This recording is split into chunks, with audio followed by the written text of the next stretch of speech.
Je ne sais pas si j'ai trouvé quelque chose. Bah essayez. Alors j'essaye. Donc dans la question que vous me posez sur les polarités masculin, féminin, yin et yang, il y a cette harmonique qui m'interroge beaucoup là-dessus, l'équinoxe, qui parle de l'équivalence de durée des jours et des nuits. Donc soleil, lune, donc masculin, féminin. D'accord. Donc on s'interroge là-dessus. Quand on sort cette carte, on m'interroge sur quel est mon positionnement. Donc moi je parle de position. L'équinoxe, c'est pas je suis mâle ou femelle, c'est comment moi je me positionne. Vous voyez ce que je veux dire? Voilà. Et puis il y a des cartes qui vont vous parler du féminin, la terre-mère. Là, on va avoir vraiment l'idée du féminin. Et puis d'autres qui sont plus masculines, comme le prophète. À plusieurs reprises, j'ai des amis qui m'ont dit oui, mais ça, le prophète, c'est le patriarche, hein, c'est le père, l'autorité. Bon, voilà. Après, au niveau des images, vous avez le miroir là, et le soleil, qui nous font nettement penser à l'utérus, à une forme très féminine, en fait. Voilà. Après, le féminin, on peut le retrouver dans les formes rondes, dans la douceur des couleurs. Mais c'est vrai que j'ai pas. Vous voyez, par exemple, en astrologie, le Mars avec sa flèche sur le côté, ça, on ne le retrouve pas. On retrouve peut-être ça. Non, mais ce que j'aurais aimé, c'est que, parce que je plaisante un peu, mais ce que j'aurais aimé, c'est que quand vous interrogez quelqu'un, vous lui demandiez non seulement sa date de naissance, mais aussi son sexe. Ah oui. Et que à partir de ce sexe-là, vous auriez une autre façon de récupérer, d'interpréter les cartes. D'accord, alors oui, c'est beaucoup plus... Ok. Alors en fait, j'ai repéré aussi qu'on ne vivait pas l'harmonique de la même manière selon qu'on soit un homme ou une femme. Ah, voilà, ça nous intéresse. Ça, tout à fait. Alors, par exemple, des exemples, il y en a plus tard, hein, mais c'est vrai qu'on ne le vit pas de la même manière. Absolument. Quant à pouvoir l'expliquer, alors là... Ah, c'est un peu trop tôt. C'est peut-être trop tôt, oui, effectivement. Mais quels sont les indices qui vous font dire ça, monsieur Laura? Alors, c'est monsieur Laurien. Effectivement, j'ai pas trop d'indices parce que... Enfin, les indices que j'ai, c'est sur mon entourage et les gens que je connais, oui, en fonction de leur signe. J'ai repéré que les gens du signe de Laura, par exemple, c'est rigolo, quand c'est au masculin, c'est pas du tout vécu de la même manière, c'est pas du tout les mêmes problématiques. Quand c'est au féminin, la relation devient... Donc il vaut mieux le savoir, parce qu'autrement ça vous fait faire des erreurs. Si vous ne tenez pas compte de ce paramètre, la personne risque de ne pas se reconnaître parce que vous serez parti dans... Eh bien, c'est une précision que... Oui, effectivement, c'est une précision qui est importante. C'est un paramètre important. Mais après, cette importance est limitée aussi parce que ça ne dépend pas seulement du sexe, mais aussi du niveau, comment dire... d'évolution. Du niveau d'évolution, de voilà, conscience, oui. de la personne. Je peux être une aura très très bien vécue, ou je peux arriver dans cette incarnation, façon de parler, avec une aura qui a tout à apprendre de l'aura. Et du coup, je vais le vivre peut-être moins bien. Il y a les vieilles âmes, les jeunes voilà, âmes. Il y a des histoires comme ça de vieilles âmes ou de jeunes âmes, entre autres. L'état de conscience. La personne qui a fait déjà un travail sur elle est plus posée, plus ancrée, plus reliée aussi. Oui, je pense. Il y a plusieurs façons de vivre chaque signe, mais effectivement, la question de la polarité, elle est importante. Et puis avec l'histoire de l'humanité, l'histoire de la femme, par exemple, il y a un scarabée très célèbre que j'aime bien citer, c'est Simone de Beauvoir. Ah oui. Alors le scarabée, il est décrit dans le système comme un peu le militant, le révolté, celui qui met le coup de pied dans la fourmilière. Simone de Beauvoir était scarabée. Deuxième sexe. Et voilà, et elle disait, on ne naît pas femme, on le devient, on se crée soi-même. Et le sens du scarabée, c'est s'engendrer soi-même, se créer soi-même. Donc cette carte nous rappelle quand même qu'il n'y a rien d'acquis ou d'établi. À mon avis, quand elle disait ça, elle pensait plutôt à... Elle était plus influencée par son compagnon, par Sartre. Parce que c'est pas vraiment une philosophie féminine, ça. Enfin bon, faut en discuter. Non, parce qu'effectivement, ou bien on devient ce qu'on est, ou bien on est ce qu'on devient. Et effectivement, vous êtes quand même dans le... On devient ce qu'on est. Puisque vous définissez déjà un point de départ, et on va vivre ce qui est potentiellement dans ce point de départ. Alors que l'autre position, c'est au contraire de dire, on n'est pas, au départ, on n'est pas défini, et on va se construire à partir de ce qui va nous arriver, de ce qu'on va ressentir, mais c'est pas déterminé au départ. Ça m'appelle la phrase de Nietzsche, deviens ce que tu es. Et Ah ben justement, oui. En matière de synchronicité, il m'est arrivé un truc que je ne vous ai pas raconté tout à l'heure. Non, on n'a pas encore fait ça. Avant de créer ce système, un jour il m'est arrivé un truc dont je parle fréquemment dans mes conférences. J'ai demandé à l'univers d'avoir une réponse, puisque je crois que les signes sont tout autour de nous et qu'il suffit de demander pour obtenir. Et j'ai demandé à l'univers ce que j'allais devenir. Qu'est-ce que je vais devenir? J'étais dans un moment existentiel de grand questionnement. Je suis sorti de chez moi, j'ai fait un tour en ville et quand je suis remonté, j'ai croisé peu de temps avant d'arriver chez moi, un enfant avec un t-shirt sur lequel il était inscrit « Deviens ce que tu es, Nietzsche ». Et en remontant chez moi, je me suis dit, en fait, j'ai pas posé la bonne question. Il ne faut pas demander qu'est-ce que je veux devenir, il faut demander qu'est-ce que je dois faire, en fait. Et à la question que dois-je faire, j'ai eu la réponse deviens ce que tu es, donc fais les choses par toi-même. En fait. Ça dépend que de moi. Voilà, c'est ce que j'ai compris. Oui, il faut interpréter les textes, hein, c'est pas toujours évident comme expression.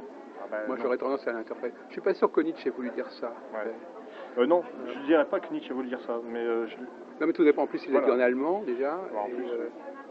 Mais moi, je l'ai pris comme ça. Je me suis dit, mais si tu attends qu'on te dise ce que tu vas devenir, tu vas pas pouvoir évoluer. Par contre, si tu fais en sorte de devenir ce que tu es, vous voyez, mais ça a été, sur le moment, j'ai pas eu la réponse tout de suite. Hein. Ça m'a travaillé. Vous savez que les femmes sont beaucoup plus attirées par l'astrologie en tant que les hommes. Hein. C'est un sujet de réflexion en soi. Quand vous allez dans des réunions où il y a une centaine de gens dans le public, il n'y a quasiment pas d'hommes. Hein. Il n'y a quasiment pas d'hommes, sauf peut-être un conférencier, mais je veux dire, dans la salle de base, les hommes fuient l'astrologie. Et il faudrait se demander pourquoi. Nous, on a réfléchi pourquoi. Effectivement, il y a des raisons qui viennent du fait que l'astrologie a un côté quand même très mathématique, très mécanique, les chiffres, l'algèbre, etc. Et ça, d'une certaine manière, parce que vous, par exemple, on pourrait dire, vous êtes très dans la mathématique, mais en réalité, c'est pas tout à fait exact.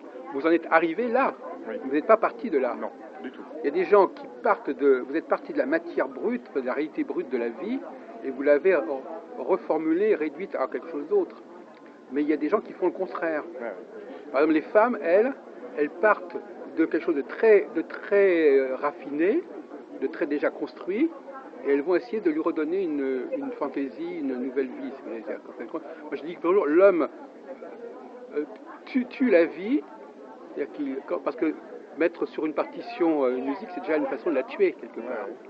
Et la femme ressuscite ce qu'elle n'a pas elle-même produit, et elle redonne, il y a une sorte de circularité. La femme redonne de la vie à ce que l'homme a tué, et l'homme tue la vie pour donner à la femme quelque chose. Parce qu'en fin de compte, ma théorie, c'est que moi j'ai une théorie très... Je ne sais pas si elle doit écouter, parce que ça va la gêner. Non, mais c'est vrai. Enfin, je vous le dis, mais... je pense que les femmes sont des androïdes. Ce sont des êtres extrêmement technologiquement très avancés. Ah oui, d'accord. Mais qui viennent d'une autre civilisation, de sorte. Donc ce ne sont pas des êtres humains complètement en prise avec la réalité. Ils sont déjà, comme des robots, c'est-à-dire qu'ils ont déjà besoin d'être... Ils reçoivent des messages qui doivent être codés. Elles ne réagissent qu'au code. Donc, par exemple, quand vous faites des choses comme ça, vous transformez la réalité en code, et ce code, les femmes peuvent l'utiliser. Ah, d'accord. C'est-à-dire que c'est de même que le sperme, c'est déjà un code. C'est quelque chose de très codifié, et donc la femme, elle ne part pas, paradoxalement à ce qu'on dit, elle ne part pas du réel brut, elle part de quelque chose qui a déjà été complètement construit. Et donc elles vont vers les hommes qui ont construit quelque chose. Mais eux-mêmes, ils ont construit quelque chose à partir de quelque chose qui n'était pas construit. C'est-à-dire que c'est ça, il y a une transmutation. Mais c'est vrai que j'ai observé dans mon groupe les désharmoniques ou dans les gens qui s'intéressent à ce que je fais, 9 fois sur 10, ce sont des dames. Oui, parce qu'elles se nourrissent de ce que vous leur donnez, c'est leur nourriture. Un homme, lui, ça ne l'intéresse pas, cette nourriture, parce que lui, il veut faire comme vous. Il veut lui-même faire le travail de décantation. Ça ne l'intéresse pas. Enfin, paradoxalement, les femmes sont plus attirées par la culture que les hommes, parce que cette culture, elle est déjà complètement élaborée, elle est déjà servie, elle est déjà préparée. Les hommes préfèrent aller dans la jungle et puis retravailler les choses et arriver à quelque chose qui va être consommé par les femmes. Voyez-vous, il y a une cyclicité comme ça. C'est intéressant. J'ai remarqué aussi que les hommes qui s'intéressaient à l'ésotérisme et à mon système n'avaient pas du tout le même rapport et que c'était beaucoup plus conflictuel avec eux qu'avec les femmes. Les femmes arrivent à utiliser le projet tel qu'il est, sans vouloir le refaire. Les hommes ont tendance à me dire, oui mais ça tu aurais dû l'appeler comme ça, mais ça il fallait le faire cette couleur. Ça m'insupporte évidemment, ça me touche dans mon orgueil de créateur. Ça se comprend très bien, oui. Mais j'ai remarqué que c'était typiquement masculin. Parce que l'homme, quand on lui donne un truc qui est complètement fermé et bouclé, alors là il ils se démotivent. Hein. Ah oui, j'ai remarqué que donc les hommes qui pratiquaient ce genre de choses... Si vous voulez attirer des hommes dans une réunion, il faut que vous montriez qu'on est en train de discuter, qu'on a un débat, qu'on se pose des questions. Mais si c'est simplement pour rabâcher quelque chose qui est déjà complètement établi, vous allez les faire partir, vous allez les faire fuir. C'est ce qui s'est passé dans les réunions astrologiques auxquelles j'ai assisté. Ils étaient organisés par des gens qui ne laissaient aucune place au débat, où tout était connu et censé être connu. Et alors là, les hommes, ils sont complètement absents. Par contre, dès que vous ouvrez un petit peu, là, ils reviennent, voyez-vous. Alors, je commence à voir quelques messieurs quand même qui ont la même approche que les dames. Oui, mais comme vous en parlez à votre face, oui, d'accord. Mais ça, c'est un autre problème aussi. Ouais. Il y a des gens qui sont pas tout à fait, qui n'assument pas tout à fait leur nature profonde. Mais pour revenir à cette formule d'être ce qu'on devient, etc. Effectivement, quelque part, bon, moi je travaille beaucoup sur la psychologie des machines. J'essaie de comprendre comment fonctionne une machine. Et la machine, effectivement, pour moi, c'est une clé fondamentale. On ne peut pas comprendre la psychologie féminine si on ne réfléchit pas sur la machine. Oui. Par exemple, la machine, on ne peut pas lui donner n'importe quoi à la machine. Il faut lui donner un code, il faut lui donner un mot de passe, il faut lui donner des choses qu'elle consomme et qui sont faciles. Par exemple, vous faites un travail qui est consommable par une machine. Bon, effectivement, être ce qu'on devient ou devient ce qu'on est, une machine, elle a besoin d'être programmée. Donc elle va faire ce qui est dans son programme. Vous, par exemple, quand quelque part, vous dites aux gens pourquoi ils ont été programmés. Mais ça fait pas tellement. Bon, le comportement inverse, le masculin, lui, il dit plutôt, d'ailleurs, notre ami, je vais m'adapter aux situations qui vont se présenter. Je vais devenir ce qui va se passer.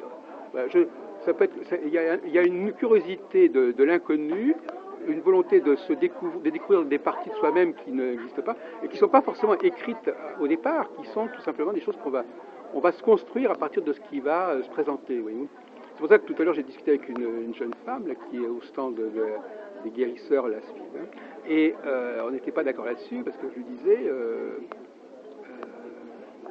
que finalement les hommes, la vraie capacité de réception, elle n'est pas féminine, elle est masculine. Parce que vous, par exemple, il y a les gens qui reçoivent votre texte, mais vous avez reçu le message, c'est autre chose. Eux, ils reçoivent déjà un texte qui est déjà complètement mâché sur un plateau. Vous avez dû complètement le retravailler, voyez-vous. Donc c'est pas la même qualité de réception.